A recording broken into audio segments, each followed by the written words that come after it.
I want to continue on and just to admonish you what the Father said to the nation of Israel that would befall us in the end. I want to go to Genesis chapter 15. We're going to read Genesis chapter 15 and verse 13. This is what the Most High promised to Abraham. He told Abraham, he said unto Abram, know of a surety that thy seed shall be a stranger in a land that is not theirs. These lands that we have become citizens of is not our land. That's the reason why we cannot get equality. That's why we have had to fight so hard, brothers and sisters, to get equal rights, because the Father prophesied through Abraham that we would be a stranger in a land that is not ours. Now, that prophecy has been fulfilled over and over and over again. The first captivity, we were in Egypt. The land that we were strangers in, he says, your seed shall be a stranger in a land that is not theirs. We were strangers in Egypt, brothers and sisters. Throughout all the captivities of the diaspora of the so-called black people and African and Americans, we have sojourned in a land that is not ours. We have another people that's dwelling in our land that is not their land, but they have taken our land, brothers and sisters. So he says that they shall be a stranger in a land that's not theirs, and shall serve them, and they shall afflict them 400 years. Now, we've gone from captivity to captivity, 400 years in Egypt, and various captivities as you follow the history. Every religious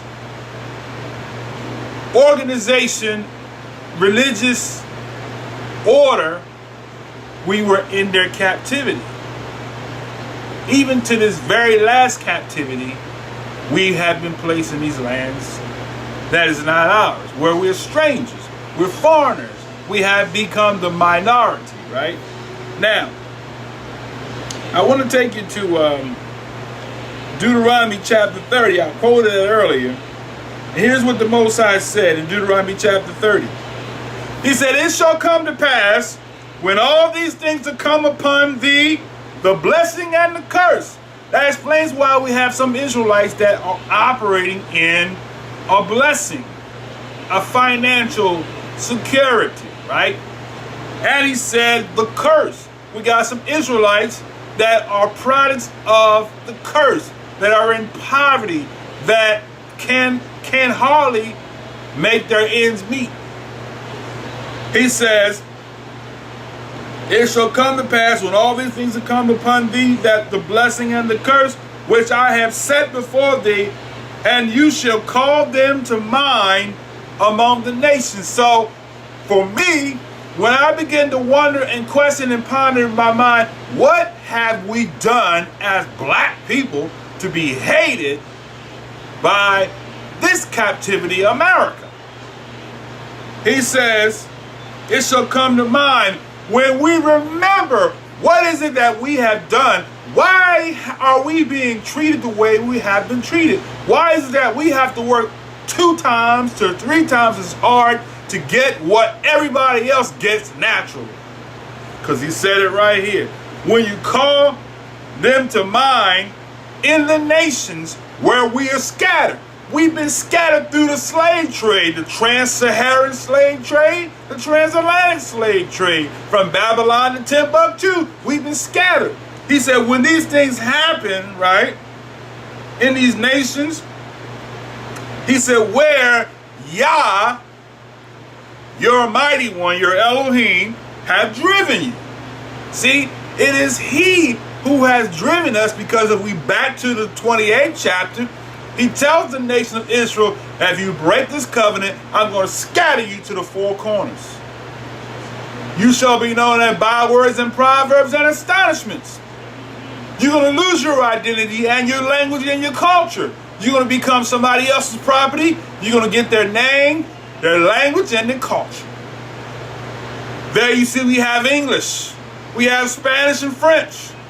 We didn't come from neither one of those nations, but yet we have these nations as our primary language, which I'm speaking to you right now in English. He says, when you call to mind among the nations where Yah, your Elohim, have driven you, and you shall do what? Return. Right? We began to look at these things and say, why we continue to practice what the religious people do, but yet we still have drive-by shootings in our neighborhoods, injustices in the judicial system. We look at the cases like the Trayvon Martin cases and all the different cases where we are constantly not giving the right judgment. The Father said it through the prophet Moshe or Moses that this would happen, right? He says, in these nations, America is a nation. Think about this now.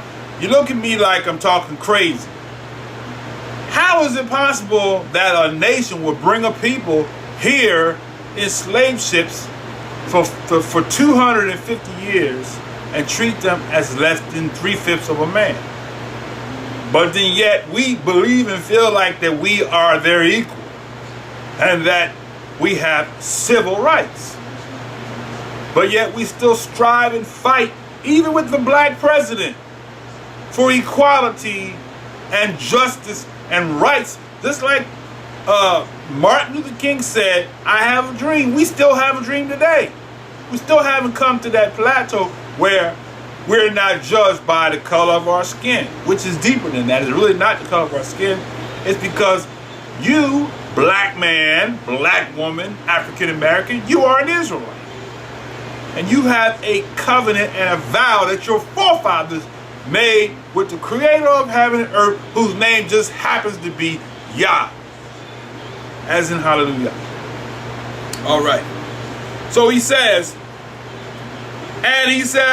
you shall call into mind, Deuteronomy chapter 30, verse 1, among the nations where Yah, your Elohim, have driven you. So we were driven out of our land of nativity into the land of captivity called what? America, Europe, South America, all of the nations where the transatlantic, the trans-Saharan slave trade took our forefathers, where we ended up here in America. He says, verse 2, Deuteronomy chapter 30, verse 2, and shall return unto Yah, your Elohim, and obey his voice. But we not saved by works, brother. We saved by grace through faith. We're not saved by works, brother. Works can't save me, brother. The law came by Moses, but grace and truth came through Jesus Christ, right? That's what they quote, right? But see, what they fail to realize is that, first of all, in correction, the Messiah was a Hebrew whose name was Yahshua. Jesus is a translation or a substitution. Okay? That's another lesson. I don't want to deal with that right now. But I just want you to understand. He was a Hebrew. Jesus was not the name he was known by when he walked the face of the earth. Oh, brother, we speak English. Well, choose the combat route if you will, but that wasn't what he was called when he walked the face of the earth. Okay? Now, so, he said, what did he say? You shall return unto Yah, your Elohim, and shall obey his commandments. Oh, we're not under the law, brother. You know, we saved by grace through faith. Okay? But like I just said, once again, the law is being upheld by the government that you're under. Thou shalt not kill. You can't kill this government. We're not under the law. Thou shalt not kill. I guess the government didn't get the memo. Thou shalt not steal. Oh, you can't go and rob the bank. Government, the law says thou shalt not steal. You say we're not under the law, brother. But the law of this land says if you get caught stealing, you go into jail. Guaranteed. Ask people that are in prison for tax evasion. They call that stealing. They're in jail, right? If the law has been nailed to the tree, why are they in jail? Right? Thou shalt not bear false witness. Okay? You slander somebody's name with false witness, you go to jail. You go, they sue you in court, you get penalized. You suffer a judicial judgment based off of your action. We're not under the law, right? But the government says you're still under the law. But you say, oh, we're not under the law, brother. We saved by grace through faith. But the government say you're under the law, which isn't, right? So he said, if you return to Yah, your Elohim, and obey his voice, obey everything that he told you to do. Obey. Walk in obedience. That's what he's saying. Oh, we don't have to do that. You know, Jesus died. All we got to do is just believe. No, he said if you obey. Messiah didn't come to do your work for you. He came to make your work easy for you to walk in obedience. He said, through the mouth of the prophet Shaul, to whom you yield your members to serve, that's who you obey. To who you obey, who you yield your members to obey, that's who you serve. So if you don't yield your members to the Creator, whose name just happened to be Yah, as in hallelujah, then you are serving the enemy of the Creator, whose name happened to be Yah. And that enemy's name is Hasatan, or Satan, aka the devil, Lucifer, the wicked. So when you say, I don't have to obey the Creator, I just live by faith, through grace, through faith, and I can be a homosexual, I can be a liar, I can be a stealer, I can be a cheater, I can eat all kinds of unclean meats, I can break the Shabbat, break the Sabbath, and say, oh, change the day to the first day of the week. Right? You can't do that. Because if you say you obeying him, if you are saved by grace through faith, what is faith? Faith is a corresponding word. Whatever you say you are by faith, you have a corresponding action that confirms that you are a believer. You say you're married, but if you go out and whore around with every woman in the nation and you don't honor your vow to your wife, you don't love your wife. You are a whoremonger and a deceiver. So if you say, I love the Most High, but yet you don't obey him, then guess what? You have deceived yourself. Yeah, brother, but I'm not saved by works. That's Old Testament, nailed to the tree. Well, call it what you want to call it. Reality of the matter is, if you love me, is what the Messiah said, keep, not break, keep my commandments, is what he said. All right, let me get back. So he says, verse 2, Deuteronomy chapter 30, verse 2, and shall return unto Yahweh, unto Yah, your Elohim, and shall obey his voice according to all that I have commanded thee. We said it again. There it is again. We said it already. All that I have commanded you this day. You and your children. Oh, the children, this is too hard for the children. They can't obey. But he said, you and your children, right? With all what? Your heart. And with all your what? Your mind, your soul, right? Verse 3, that then Yah, your Elohim, or Yahweh, your Elohim, will turn your captivity. He will take you from being a tail, right? Remember Deuteronomy chapter 28, he said, if you don't obey this covenant, I'll make you the tail. Why is it that black people are the tail of the economic structure, the tail of the educational system, the tail of the workforce? Yeah, you have a few that have walked in, as he says in the first verse, the blessing, but the majority are the tail in society. All right? So now, let's go back to what he said. So he says, you shall return unto Yah, your Elohim, and obey his voice according to all I command thee this day, you and your children with all your heart and with all your soul, that then Yahweh, your Elohim, will turn your captivity and have compassion upon thee. So he says what? I'm going to turn your captivity. I'm going to take you from being the tail, right? I'm going to make you be the head, as he promised in Deuteronomy 28. If you obey me, I'll make you the head and not the tail, right? So he says, I will turn your captivity. You will not be in captivity, right? but you will be now a captor and not in captivity. I will turn your captivity and I will make you a captor, right? And have compassion upon you, and will return and gather you from all the nations where Yahweh, your Elohim, have scattered you. So who is the one that has anointed the transatlantic slave trade? Who is the one that has anointed the trans-Saharan slave trade? The Father was the one that anointed it. That is how that the slave masters was able to be successful, because the Father spoke in here that I'm going to lead you into captivity if you don't obey me. You don't want to serve me? You want to serve another master with cruelty. That explains why we were treated cruel, hung from trees, suspended between the sky and the earth, swinging, strange fruit hanging from the trees. Okay? So he says, verse 4, if any of you be driven out from the outmost parts of heaven, from thence will Yah, your Elohim, gather you, and from there will he fetch you. See that? Now verse 5. Here's the thing. That's the reason why we celebrate the Feast of Tabernacles, or Chag Ha Sukkah, because we are rehearsing the time that the prophet spoke that the Most High himself would take us from these captive temporary lands of dwelling to the land of promise, where we will be reinstated back to being that great nation that we once were when we were an obedient people to the covenant. Okay? Now, I hope you understand what I'm saying. Let's go back.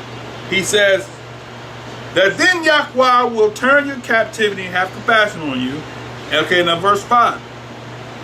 And Yahweh, your Elohim, will bring you into the land, watch this now, which your fathers possessed, and you shall possess it. So we got a people right now that's possessing the land that the Father said is ours. And if I had the time, I'd take you to the prophet that spoke and said the Father going to cause all nations to come against Jerusalem. He's going to cause to be a great war there to drive those people out. And it's going to be what? 7 years cleaning up the spoil. He's going to put a burial place of those imposters that are there, holding our land, keeping us from walking in and inheriting the land of promise that was given to us by our Father Yahweh, creator of heaven and earth. Watch this now. So he says, he will bring you, verse 5, into the land which your fathers possessed, and you shall possess it, and he will do unto you good and multiply you above your fathers. So Israel was a great nation during the rulership of King Shlomo or Solomon. But he said, I'm going to exalt you above, right? I'm going to exalt you or multiply you above your father. So if we think Shlomo or Solomon had a great kingdom, he said, I'm going to make your kingdom be greater than that. Right? Why? Because you return to the covenant that he gave to your forefather, Abraham, Isaac, and Jacob, aka in the Hebrew tongue, Abraham, Isaac, and Jacob. Now, so he says, verse 6, and Yahweh your Elohim will circumcise your heart. And your heart of your seed, your children are not going to be going buck wild like a wild bull in the net. The prophet in Isaiah said, their children of Israel like a wild bull, standing at the heads of the streets like a wild bull in the net. Angry, frustrated, terrorizing the neighborhood. Drive-by shootings. That's what the prophet said about Israel. He said, you'll be like a wild bull in the net. Full of fury. Angry with the Most High. Don't know why you angry. You killing and shooting people. Children are the oppressors, he said. And the women rule over single houses, beautiful, lovely, precious women with no man in the home. The father said, this will be your lot. All right, now, let's get back. So he said, and Yah will circumcise your heart, your seed, to love him with all your heart, with all your soul. Verse 7, this is what he said.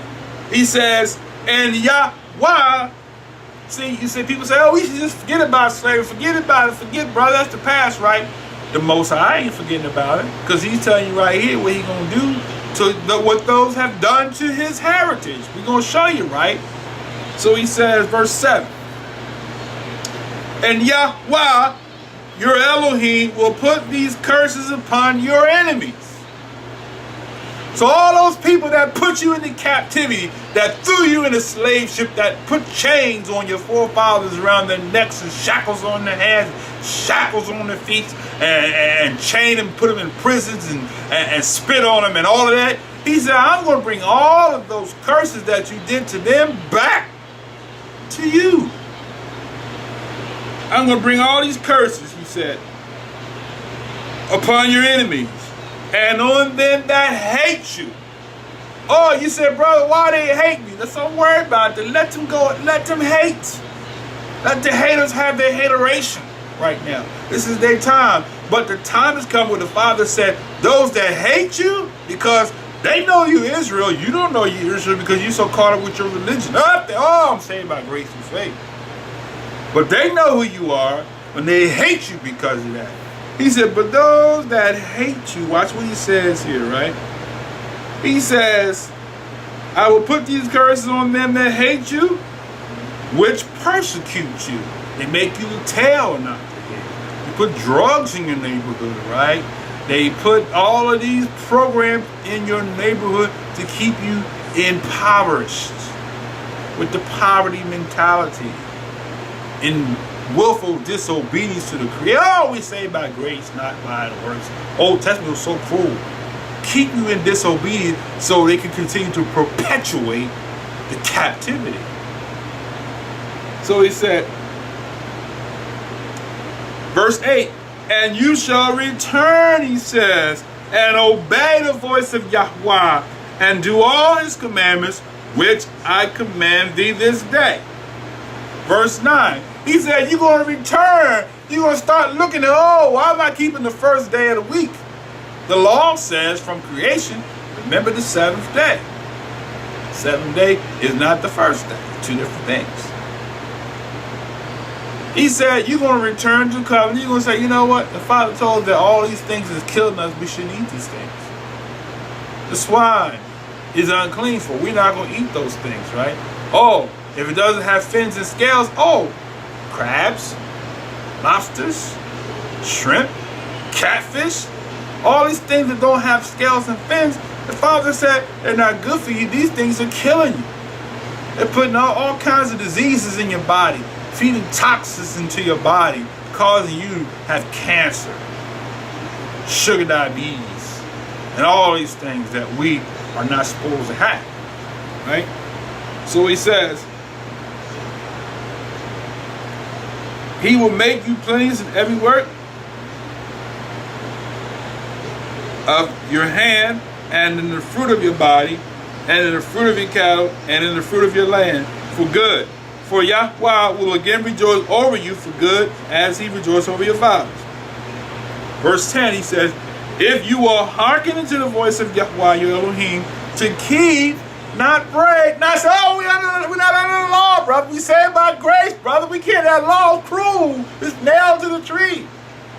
But he said here, he said, if you shall do what? Hearken, which means to hear unto the voice of Yahweh, to keep his commandments. Don't break them, brother. Keep them, is what he's saying. Don't be self-righteous. Just be obedient. If you fall short, go to the Father and ask him to have mercy. Go to him with your sacrifice, which is who? The Mashiach, the Messiah, who physical sacrifices were a shadow of. Go to him with your sacrifice. Okay, watch this now. He says, keep his commandments and his statutes, which are written in the book of the law. Don't say, oh, the law was nailed to the tree. Hang all the law on love. The laws was always based on love, brothers and sisters. The Father loved you so much that he told you not to eat certain things. He told you how to treat your neighbor. He told you how to handle your body because he loved you and wanted you to live.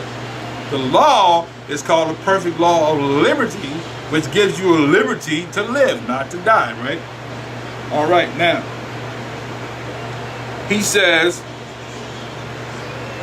verse 10, to keep his commandments and his statutes, which are written in the book of the law, if you turn unto Yahweh, your Elohim, with all your heart and with all your soul, for the commandment which I command you this day is not hidden, he says, from you. It's not far off.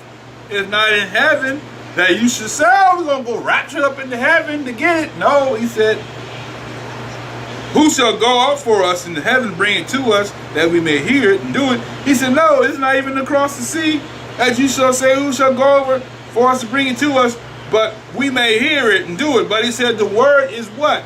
Is nigh, is near unto you, is what? In your mouth, right? Because you say all that he said we will do. If you go to Exodus chapter 19, when the Father called the nation of Israel to the mountain, they said all that he said we will do.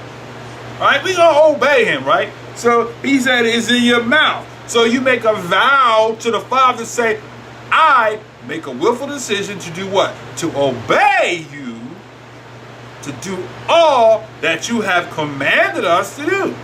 That's what he says, in your mouth. It's like when you get married.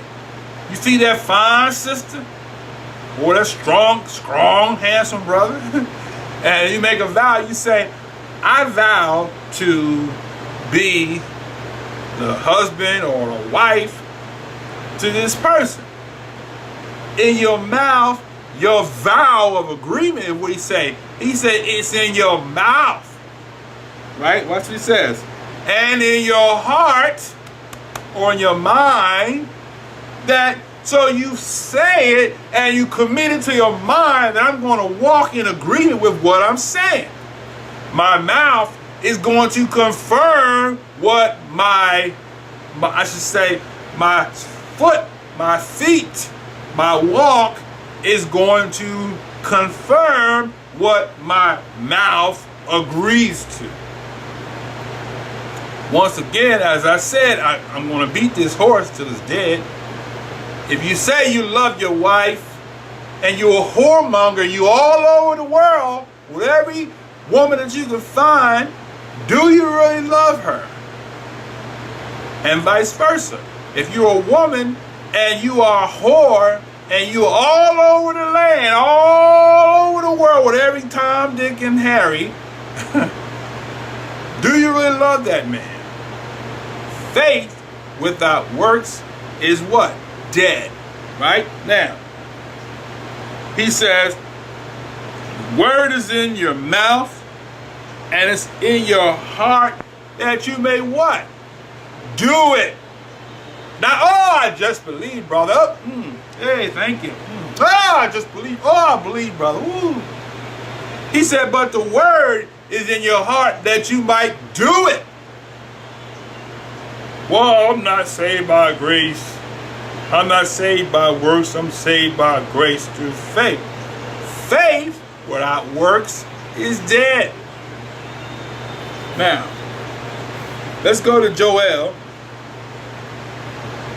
chapter 3. As we close, we're telling you the significance of the Feast of Tabernacles, also called Chag Ha Sukkah, which means the Feast of Tabernacles or temporary dwellings, right?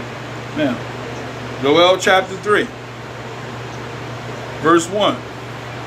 These are the words of the prophet Yael, who was given the charge by the Most High Yah to say this. You say, oh, brothers, forget the past. Yah don't forget the past. He told the prophets in the end, this is what's going to happen in the last days, right? We're going to show you something that you have read over and over again, and you have never taken into consideration, but it's always been there in the book. But because we read it with a religious mindset, we don't see it for what it is, right? But let's read this here. Yael, or Joel, is commonly called, the 3rd chapter, verse 1, and it reads, for behold, in those days and in that time, when I shall bring again the captivity of Yehuda and Jerusalem.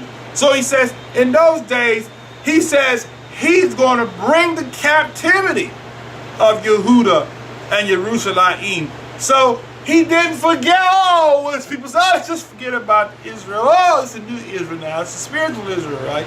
No, no, no, no, no, no, no, no, no. We can't forget the Father said in those days and in that time, he's going to bring the captivity of Yehuda, those who were in slavery and being oppressed by the systems of the lands of the enemies and captive times. He says, I'm going to bring you to Yehuda and to Jerusalem.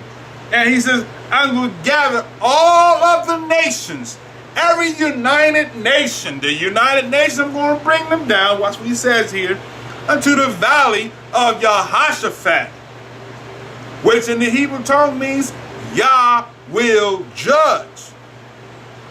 And it says, and will plead. Now in the Hebrew, that phrase will plead is will judge.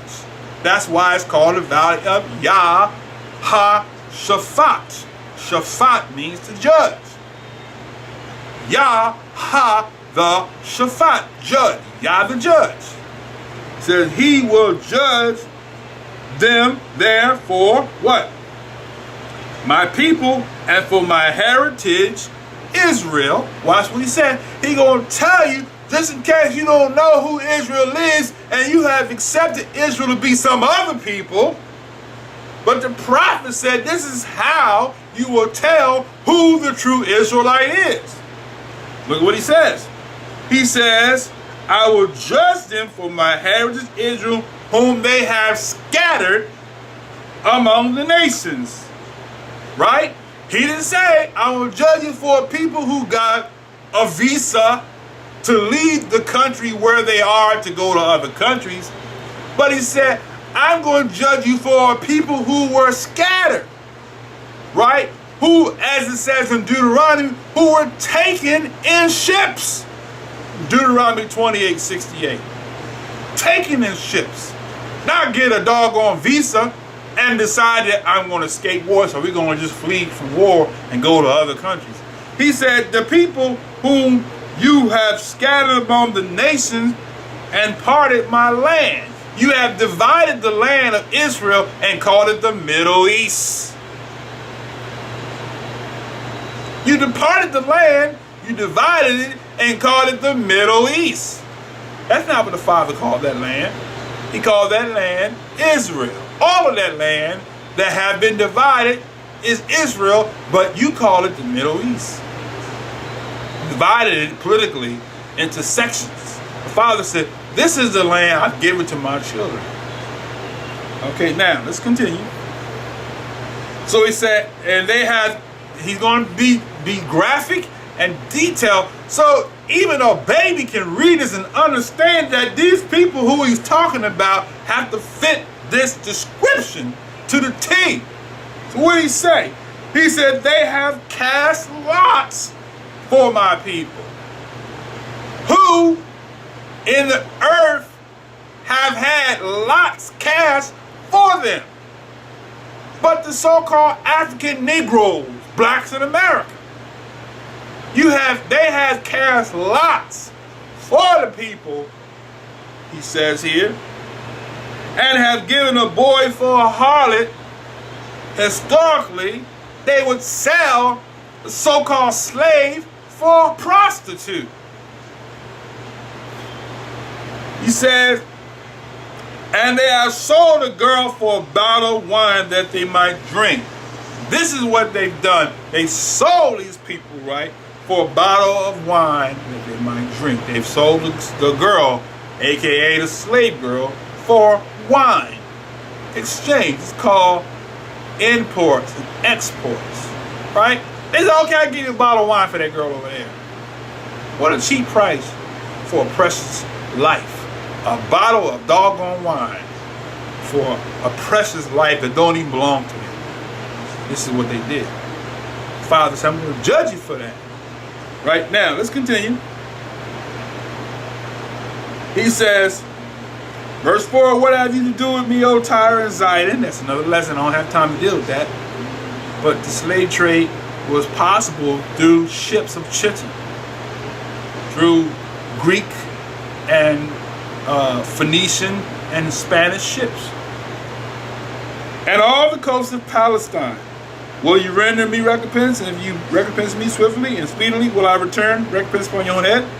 Because you have taken my silver and my gold and have carried them into your temples, my goodly pleasant things. That explains why we have these so-called great edifices where they've taken the gold and silver and they've made merchandise out of the people of Yah. Wall Street would not be successful had it not been for the selling of slaves. The first commodity for you investors that's investing in Wall Street was the so-called black African slaves. Now, let me continue. I know that irks you under your skin and makes you angry. And you feel like that I'm preaching hatred because I'm telling you I'm fat. Well, get over it. Now, so he says, verse 6, the children of Yehuda and the children of Jerusalem have you sold unto the Greeks, the Spanish, the Chittim, that you might remove them from their borders. Only one people, brothers and sisters, was removed from their border. Forced into a land that's not theirs, given a language that don't belong to them, and a culture that don't belong to them, and a religion that don't belong to them. Saved by grace through faith. Right? He says, but verse 7, he says, behold, I will raise them out of the place where you have sold them, and will return your recompense upon your own head. So it corresponds with Deuteronomy 30, where it said, I'm going to raise up. Ezekiel chapter 37 said, he said, prophesy to in the valley of dry bones, and say, bones, hear the word, the law of Yahweh, the creator of Yah. Hear the word and obey. And as he began to speak to the dead people in the valley of dry bones, they begin to come alive, because why? He prophesied at the end they will return to the covenant. That's why you're hearing more of this, because we're at the end. All right, let me get back. He says, now there's going to be a reverse slave trade. Father, don't forget, he said, I'm going to repay back. Here's how he's going to repay back. Verse 8 says, I will sell your sons. I will sell your sons and your daughters into the hand of the children of Yehuda. I will put your sons and your children into slavery, mister. Sell your sons, your daughters into slavery, and they shall sell them unto the Sabians. Who are the Sabians? The Ethiopians. They're going to get some slaves, brothers and sisters. To the people far off, for Yah has spoken it.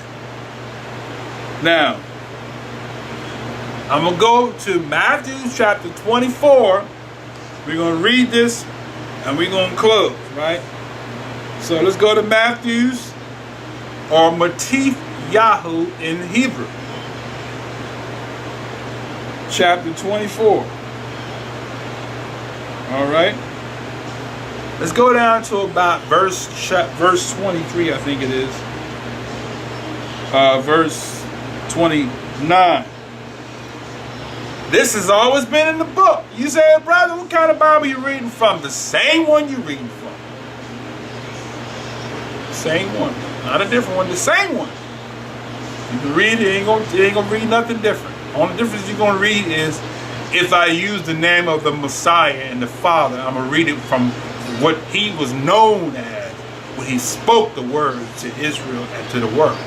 Not this substituted name. All right, now. Matthew 24, verse 29, he says, immediately after the tribulation of those days, shall the sun be darkened. So he said, after the tribulation, we're going to show you something that you probably haven't even understood. You got a concept and not a precept. He said, after the tribulation of those days shall the sun be darkened, and the moon shall not give her light, and the stars shall fall from heaven, and the powers of heaven shall be shaken. So after the tribulation is what he says. Verse 30.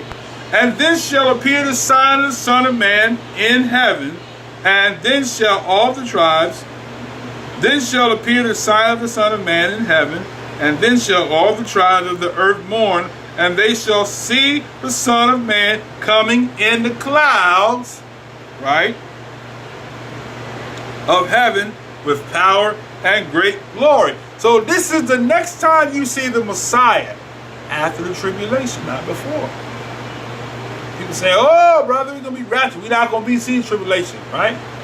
The Messiah, the Master himself said, I'm coming after the tribulation.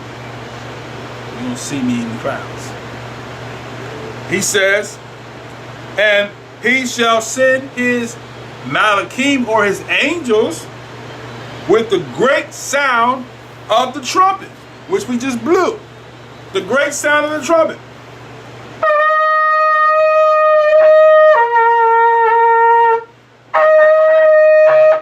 Right? He said with the great sound, you're going to hear the Messiah come with the great sound, right, of the trumpet. And they shall gather together his elect from the four winds, from one end of the earth to the other. So you see that? So now, we got the trump. We just celebrated, brothers and sisters, about 14 days ago, called the Memorial of Trumpets, which there are only 7 trumpets in Revelation. 1, 2, 3, 4, 5, 6, 7. And the last trump is the 7th trumpet. So when the last trump is blown, the 7th trump is when the Messiah comes for the second time to gather Israel and those who have joined themselves to Israel from the nations, to bring them, not to take them up to heaven for 7 years, as is commonly taught in error, but to meet them in the air. It's what the prophet, that's what Shaul said. To meet them in the air. To do what? To bring them over to Jerusalem, right? Where, if we go to Zechariah 14, let me go there and we close there. If we go to Zechariah 14, all right, we will see that the Most High promised in Zechariah 14, he said it this way: behold, the day of Yahweh, not the first day of the week, the day when he judges the nations for his heritage, Israel, whom they have scattered among the nations. The day of Yahweh come, when the spoil shall be divided in the midst of it. For I will gather all nations, which we said in Joel chapter 3, against Jerusalem to battle, and the city shall be taken, and the houses rifled, women ravished, and half the city shall go into captivity, and the residue of the people shall not be cut off from the city. Verse 3.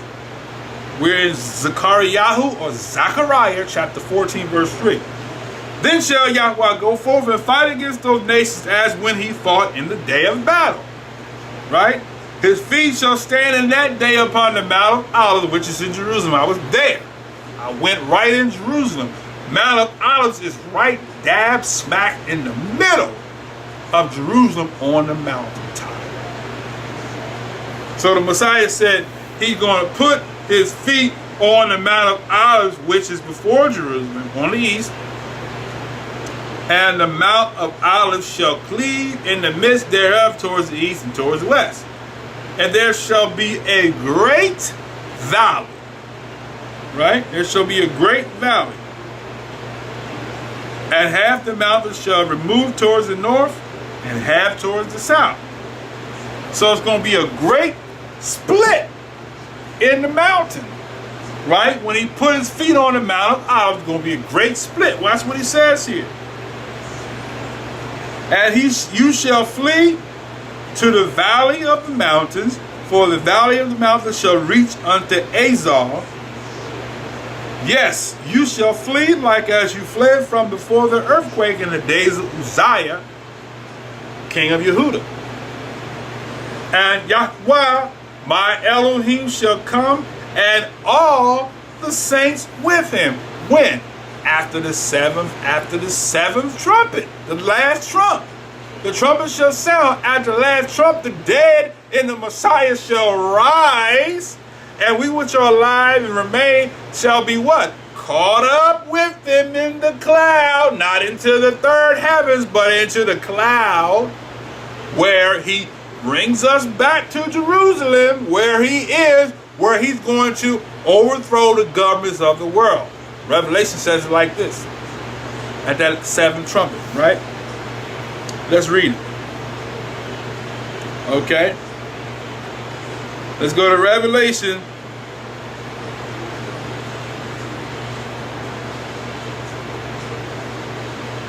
All right, let's go to Revelation chapter 11.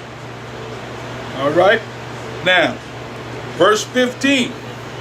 He says, the seventh angel, the seventh trumpet. I got to demonstrate so you can see what we're talking about, because you think we're talking crazy. The seventh angel, the seventh trumpet sounded.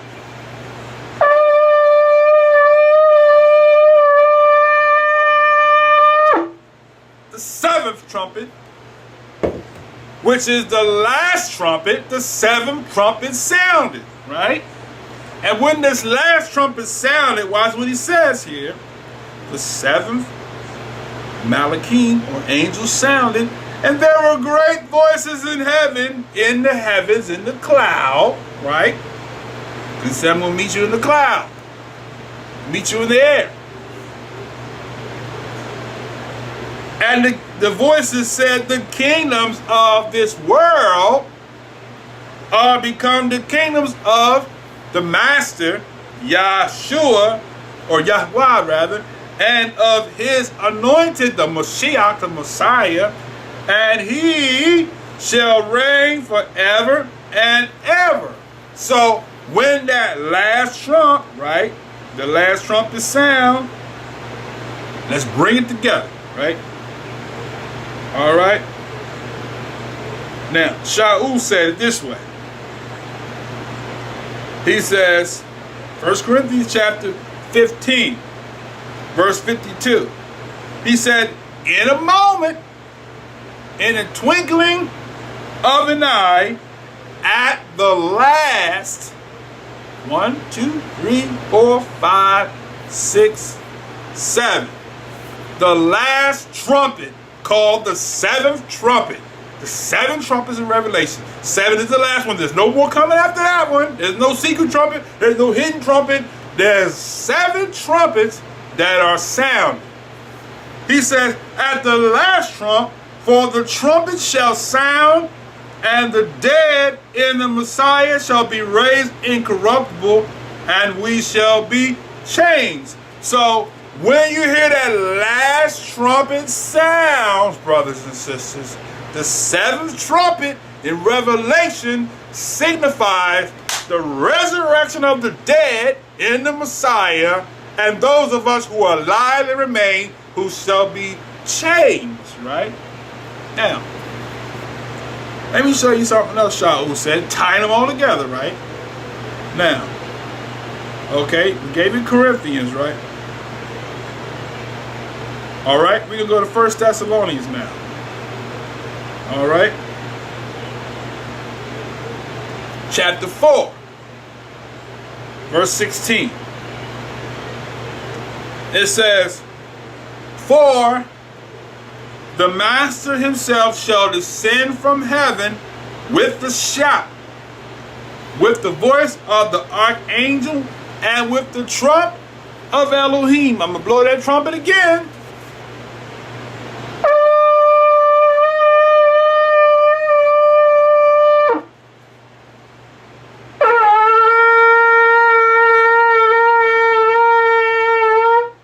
All right. So with the trump of Elohim, or the last trump, he says what? Verse 16. The trump of Elohim, and the dead in the Messiah shall rise first. Verse 17.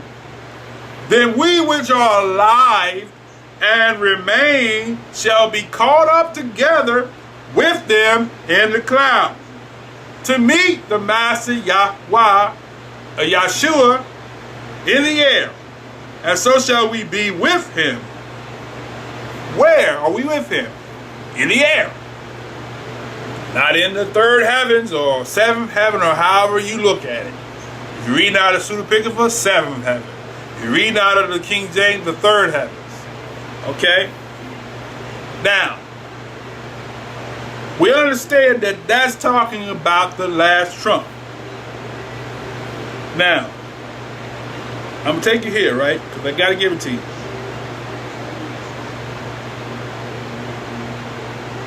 All right?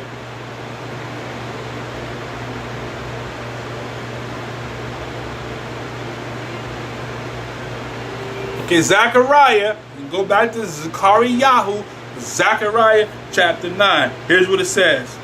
All right, chapter 9, verse 13.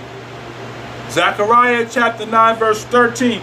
When I have bent Yehudah for me, and filled the boat of Ephraim, and raised up the sons of Zion against the sons of Greece, and made thee as the sword of a mighty man. Watch what he says here. And Yahweh shall be seen over them, and his arrow shall go forth as lightning, right? And Yahweh Elohim shall blow the trumpet, and shall go with whirlwinds of the south. Watch verse 15. You gotta hear this. You gotta hear it. Drop your religious hat and hear what the prophet said as an oracle of the Almighty Yah, whose name means hallelujah. And Yah of hosts shall defend them, and shall devour and subdue with sling stones, and they shall drink and make a noise as through wine, and they shall be filled like bowls, and as the corners of the altar. Verse 16. And Yahweh their Elohim shall save them in that day as the flock of his people. For they shall be as the stones of a crown, lifted up as an ensign among his land. For how great is his goodness, and how great is his beauty. Corn shall make the young men cheerful, and new wine the maids. So as I close here, I wanted to leave this with you.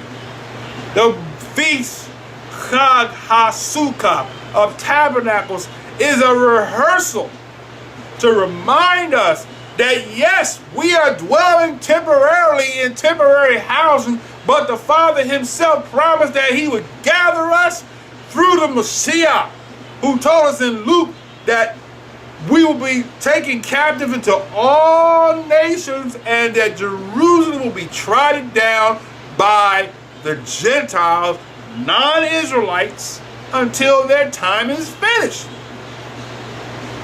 Okay?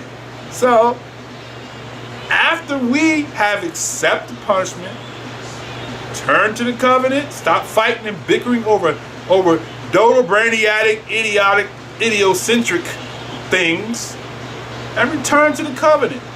That's all he wants to see from us. He don't care about you being right. Oh, this teacher's wrong. He's looking to see if we have learned anything, if our uncircumcised hearts have been humbled. So too, who cares about how you calculate the new moon? Oh, bro, it's gotta be this way. You know what? You're an idiot. Don't be an idiot your whole life. You're not the only one that's right.